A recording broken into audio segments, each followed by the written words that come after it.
now a crash course on the most important subjects ever: life, the universe, and everything. This is The Big Question here on Discovery Science.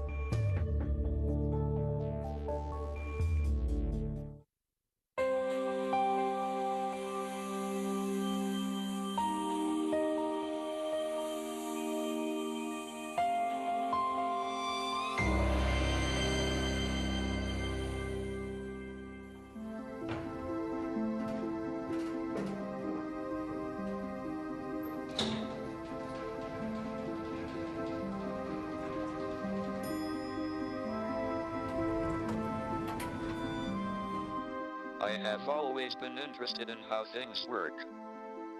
I used to take things apart to see what made them tick, but I wasn't so good at putting them back together again. But I think most children are like that. They ask how things do what they do, and why.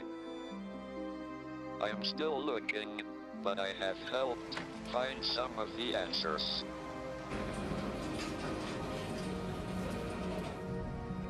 In this film, I would like to share with you the story of how science has unraveled the greatest mystery of the universe: its creation.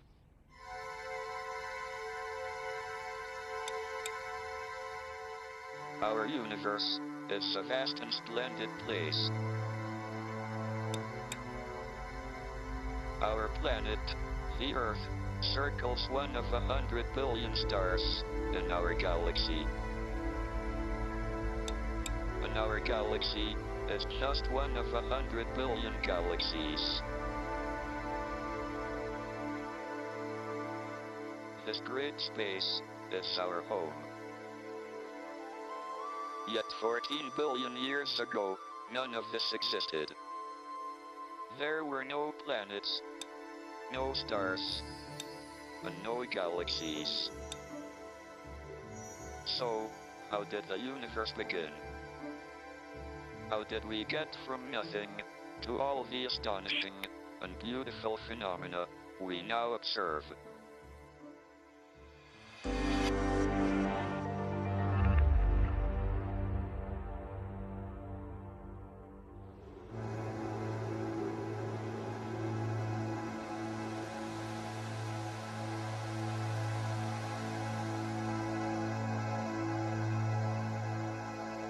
Since earliest times, there has been a passionate debate about the origin of the universe. Most religions claimed that the universe was very young. For a long time, Christians believed that it was just 6,000 years old.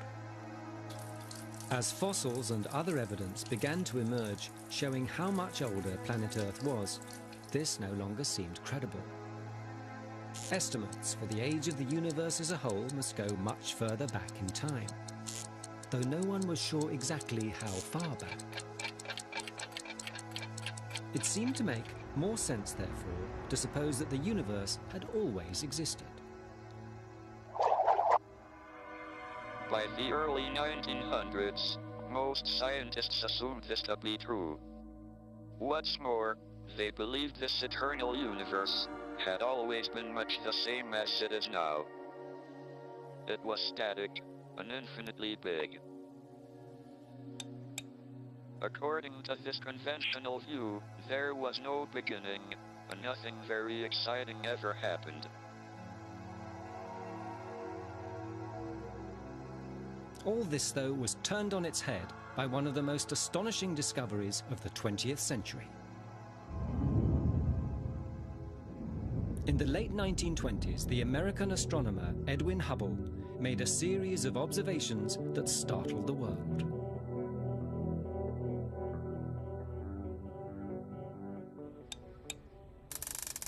My colleague, Neil Turek, tells the story. What Hubble did was to use the most powerful telescope in the world at that time, the Mount Wilson telescope, to make a very careful study of galaxies and stars. What Hubble found is that all the galaxies around us are moving away, and as you go further from us, they're moving faster and faster away from us. The discovery came as a huge surprise. The universe wasn't static at all. It turned out that all the galaxies in space were steadily moving apart from each other. This would be a crucial clue as to how the universe began. Here we have a model of the universe in which every star represents either a particle or a galaxy, and the universe starts out very small and then it expands.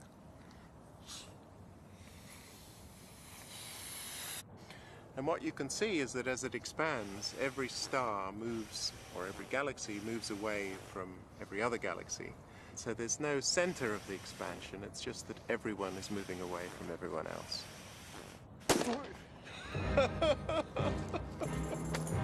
This astonishing discovery shook the foundations of cosmology. If the universe had always been expanding and you traced its progress back in time, then the early universe had started very small. The universe may even have had a beginning, a moment of creation. Despite Hubble's discovery, nearly all scientists ignored the question of what had happened at the beginning of the universe. The problem seemed too difficult to tackle. But after World War II, a small group of nuclear physicists began to take the idea seriously and tried to imagine the conditions at the beginning of the expansion. The man who led this quest was the Russian exile, George Gamow.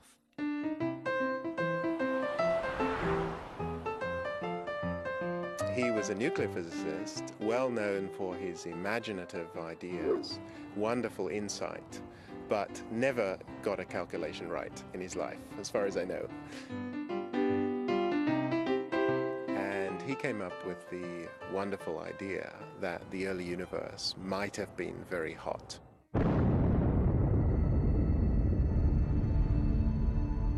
Gamow considered the possibility that the early universe closely resembled an exploding atomic bomb.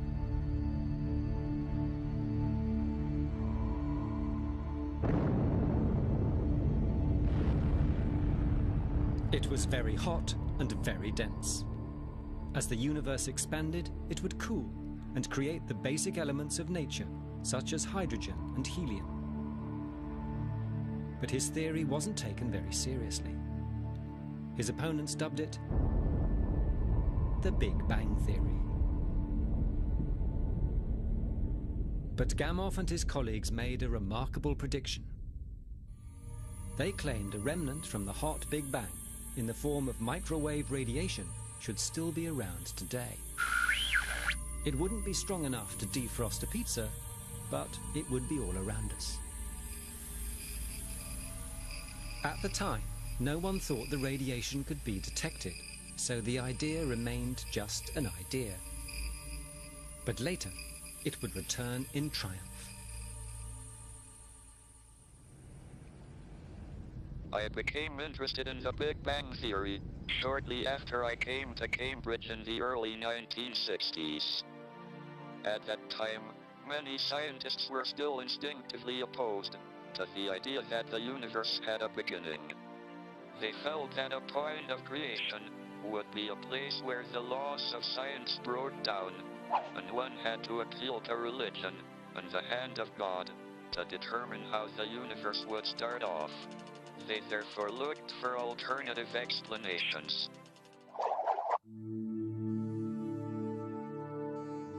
One idea that may sound unlikely was that the universe bounced. It moved from small to large and back again, and just kept doing that forever. In this scenario, the universe had always existed. Whether this was true or not was clearly a fundamental problem, and just what I needed to complete my PhD thesis. In this, I showed that the universe cannot bounce. Instead, it must have begun with the Big Bang.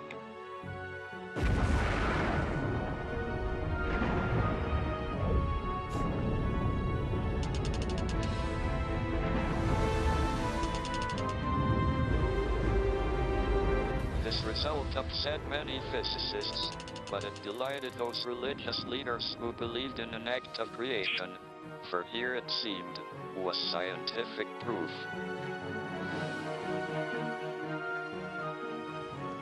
I had shown mathematically that the universe must have had a beginning.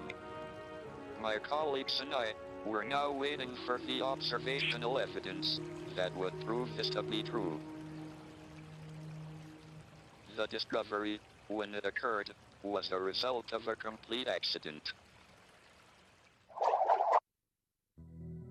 In the United States, two scientists, Arno Penzias and Robert Wilson, were testing a radio receiver built for microwave communication signals when they detected an unknown source of noise. Nobody could work out what it was, but 20 years earlier, Gamow and his colleagues had predicted a similar noise. Penzias and Wilson weren't at all interested in the Big Bang or cosmology and had no idea about Gamow's prediction. They discovered in their antenna some noise that they couldn't explain. And they worked for many months to try and remove the source of the noise by fixing the joints and cleaning the antenna. Couldn't get rid of it. Then by chance, one of them had a conversation with a cosmologist who was thinking about Gamow's idea and the hot Big Bang. And instantly they realized this is what they'd in fact discovered. Gamow and his colleagues had been correct all along. All around us is microwave radiation that comes from the birth of the universe. This discovery was one of the most important in the history of science. We made a great leap towards discovering how the universe began.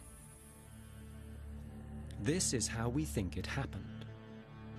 It started with a Big Bang.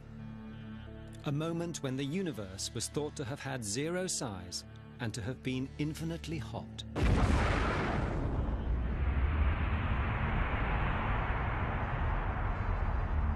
As the universe expanded, its temperature dropped. In some areas, galaxies formed. Within them, smaller clouds of hydrogen and helium gas collapsed to form the first stars. The universe began to fill with light. When the stars burnt up their fuel, they blew up in a tremendous explosion called a supernova, throwing new elements like oxygen and carbon out into space. This dust from the stars is spread around the universe. It formed the planets, including the Earth. You, me, and even my wheelchair are made of stardust.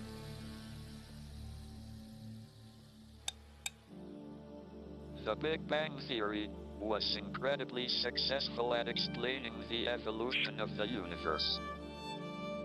But there was still a problem. It didn't answer the fundamental question. It didn't explain how the universe began. What triggered the Big Bang? For a long time, nobody could think of an answer. But then an extraordinary idea was suggested that would take the world of physics by storm and solve the problem.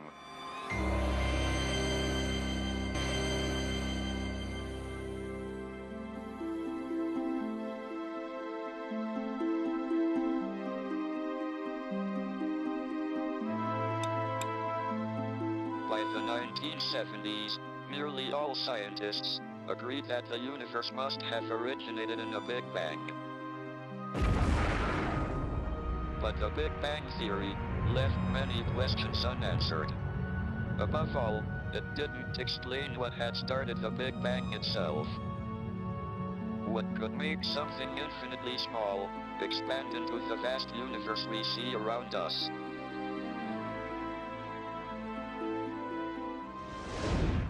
When the answer came, It struck everyone as elegantly simple. American physicist Alan Guth proposed a solution.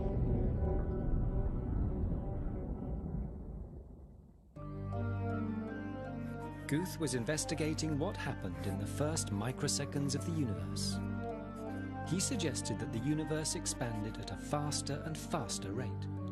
It would have been like the way prices go up and up at an accelerating pace, so Guth called it cosmic inflation. But inflation in the very early universe would have been much greater than anything on Earth. In a fraction of a second, the universe would have expanded to 1 trillion times its size. That's no ordinary expansion. And so the explanation would be no ordinary one either. In Guth's theory, the expansion of the early universe would have been caused by a strange type of matter, which behaved very differently to the ordinary matter we are familiar with. Since the days of Isaac Newton, it has been known that ordinary matter attracts other matter through the force of gravity. This is why things fall to Earth. But the new type of matter behaves in the opposite way. It repels itself.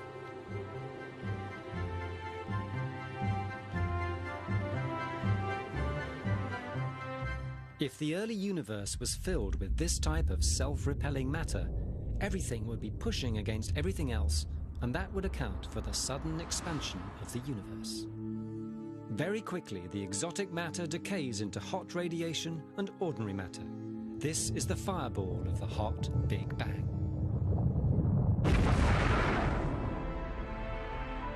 The universe is born.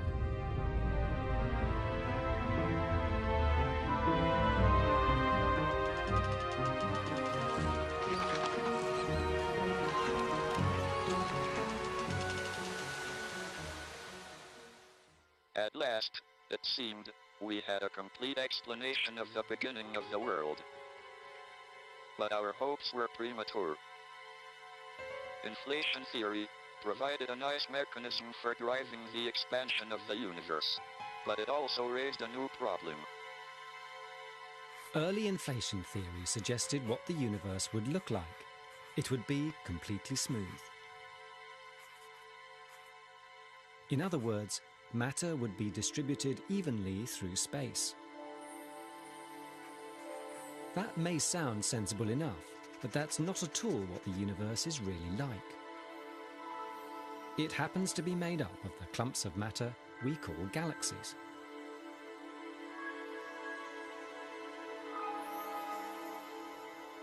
What was needed was a mechanism by which the early universe could create galaxies. It was a problem I felt I could answer. My colleague Gary Gibbons and I had earlier proposed that an inflating universe would contain little thermal fluctuations, which would be blown up as the universe expanded.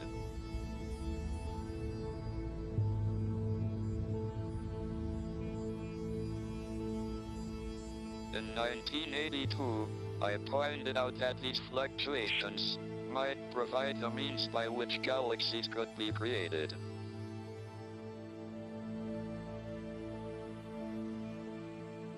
It was a satisfying theory, and if true, it would be the last piece of the jigsaw, the missing link between the birth of the universe and the world we see today. But were we right?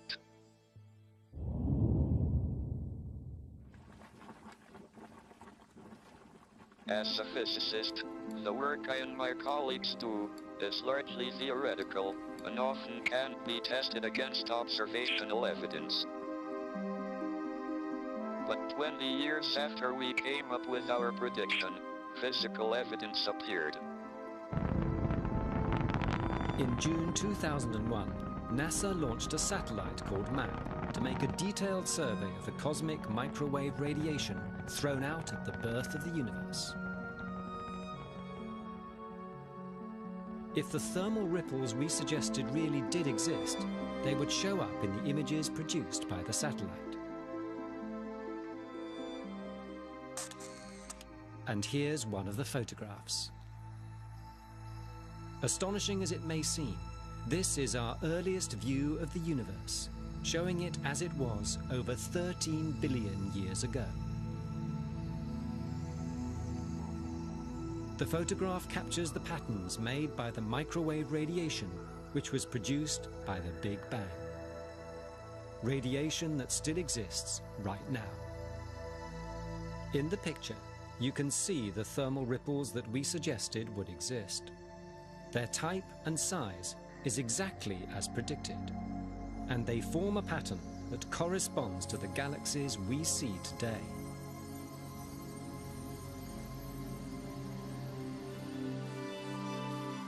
The theory had been confirmed. The last piece of the puzzle had fallen into place.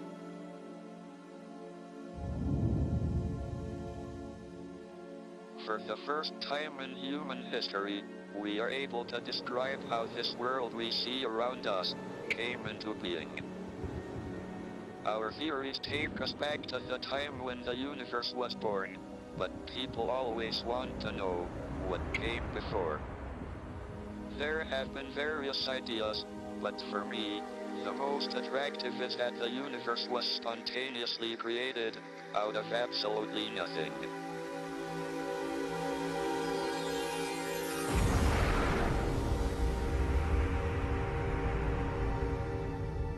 This may sound like magic, but such creation is possible.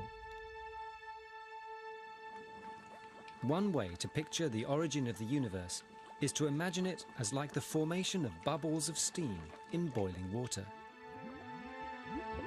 Tiny universes appear spontaneously out of nothing.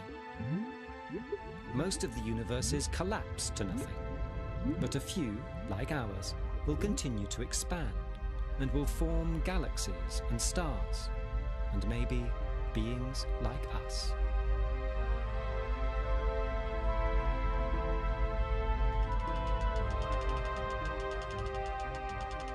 Centuries ago, the astronomer Copernicus shocked his contemporaries when he revealed that the Earth was not the center of the solar system. Scientists like myself are now ready to accept that our universe may not be anything special or significant.